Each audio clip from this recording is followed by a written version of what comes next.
Assalamualaikum warahmatullahi wabarakatuh. Selamat pagi. Salam sejahtera untuk kita semua. Salam Rahayu. Akhir-akhir ini Pak Prabowo sering dipanggil.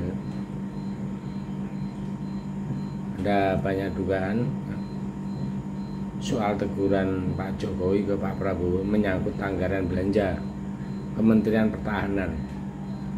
Beberapa hari yang lalu Kementerian Keuangan Ibu Sri Mulyani membuka beberapa nilai anggaran tersebut, yakni 21,5 triliun. Ini sangat besar sekali. Bahkan ini mengalahkan anggaran belanja Kementerian Pekerjaan Umum yang cuma sekitar 15 triliun saja. Menurut Ibu Sri Mulyani, anggaran belanja Kementerian Pertahanan ini paling besar dibandingkan kementerian-kementerian lain. Belakangan Pak Jokowi terlihat sering memanggil Pak Prabowo ke istana. Baru-baru ini tanggal 11 Juli kemarin Pak Prabowo dipanggil lagi ke istana. Nah, sebelumnya tanggal 26 Juni juga 2 minggu sebelumnya Pak Prabowo sudah dipanggil menghadap Pak Jokowi. Dalam pertemuan-pertemuan tersebut yang dibahas adalah soal pertahanan, bukan soal politik atau Pilpres 2024 ya. Kenapa Pak Jokowi sering memanggil Pak Prabowo? Ada masalah di Kementerian Pertahanan. Ada beberapa dugaan Pak Jokowi ada yang kurang happy dengan hasil kerja Pak Prabowo, dan ternyata banyak yang setuju masalah dugaan itu. Kalau pekerjaan Pak Prabowo bagus, dia nggak bakal dipanggil berkali-kali. Kepada para wartawan, Pak Prabowo sendiri bilang kalau dia dipanggil buat melaporkan soal pertahanan. Presiden menduga yang paling kuat ya, Pak Prabowo dipanggil terkait anggaran belanja jumbo yang sudah disinggung sama Pak Jokowi di rapat kabinet. Kalau kalian masih ingat, di rapat kabinet di depan semua orang Pak Jokowi minta Kementerian Pertahanan hati-hati soal belanja. Pak Jokowi nggak mau belanja yang gegabah di waktu sekarang ini, nantinya bakal membebani anggaran di masa yang akan datang. Soalnya setelah barang dibeli pasti ada ongkos perawatan. Masalah belanja dan ongkos perawatan inilah kemungkinan muncul karena Pak Prabowo merencana membeli pesawat tempur bekas dari Qatar. Harganya tidak main-main, 1 triliun satu pesawat. Dia mau beli 12, berarti 12 triliun. Ya namanya pesawat bekas pasti ongkos perawatannya mahal.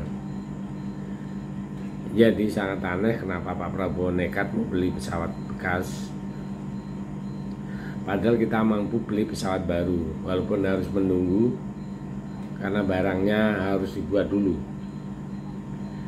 Kementerian Pertahanan sebetulnya sudah membeli pesawat tempur canggih, yaitu Rafale dari Prancis. Ini pesawat dengan teknologi yang canggih, jauh lebih canggih dari pesawat bekas yang mau dibeli Pak Prabowo. Kita sudah membeli 42 pesawat Rafale dan harga satu pesawatnya 1,6 triliun. Jadi harga pesawat baru yang jauh lebih canggih. Ternyata nggak beda jauh sama pesawat bekas yang mau dibeli Pak Prabowo. Nah, pesawat baru ini bakal dikirim ke Indonesia mulai tahun 2026 ya. Nanti jadi sebetulnya nggak ada masalah krusial sehingga kita harus menghabiskan 12 triliun buat pesawat bekas. Kalau menurut kami Pak Prabowo benar-benar sedang menghambur-hamburkan anggaran, sedang menghambur-hamburkan uang rakyat. Memang kondisi ekonomi Indonesia sedang bagus ya. pemerintah sedang punya banyak uang, tapi itu bukan berarti uang rakyat boleh dihambur-hamburkan seperti itu. Apalagi harga pesawat tempur bekas ini nggak jelas, nggak ada standarnya. Kenapa pesawat dari Qatar itu kita beli seharga 1 triliun? Kenapa bukan 800 miliar saja? Setengah dari harga pesawat trail baru yang jauh lebih canggih. Jangan-jangan ya.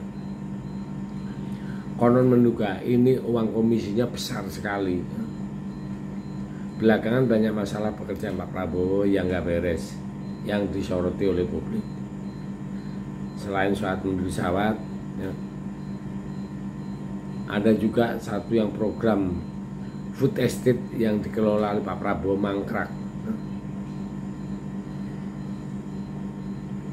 Ini benar-benar parah ya. Benar-benar parah Pak Prabowo. Padahal Pak Prabowo mau nyalon presiden. Jadi dengan kinerja yang mulai terbongkar, seperti listrik nggak jelas, beli pesawat bekas dengan harga yang melambung tinggi, dugaan-dugaan komisi-komisi itu berkembang di masyarakat. Nah ini hati-hati Pak Prabowo, akan menurunkan elektabilitas Pak Prabowo ya. Dan memang kalau kita lihat dari awal ikut Pak Jokowi sampai detik ini belum ada terobosan apa-apa dari Pak Jokowi, dari Pak Prabowo. Hanya apa ya istilahnya, cuman ngekor saja ya. Apalagi kemarin ada acara yang diafeksi itu, Pak Prabowo itu hanya terkesan nggak ada visi misi, dia hanya menyampaikan yang dikerjakan itu semua gagasannya Pak Jokowi. Nah sementara mencalonkan calon presiden, presiden harus tunggal, harus punya wawasan dan berani eksekutor. Nah ini sedikit gambaran masalah kinerja Pak Prabowo, apalagi sering dipanggil Pak Jokowi ya. Yaitu resikonya ada plus dan ada minus. Saya pikir itu. Terima kasih. Selamat pagi, Merdeka.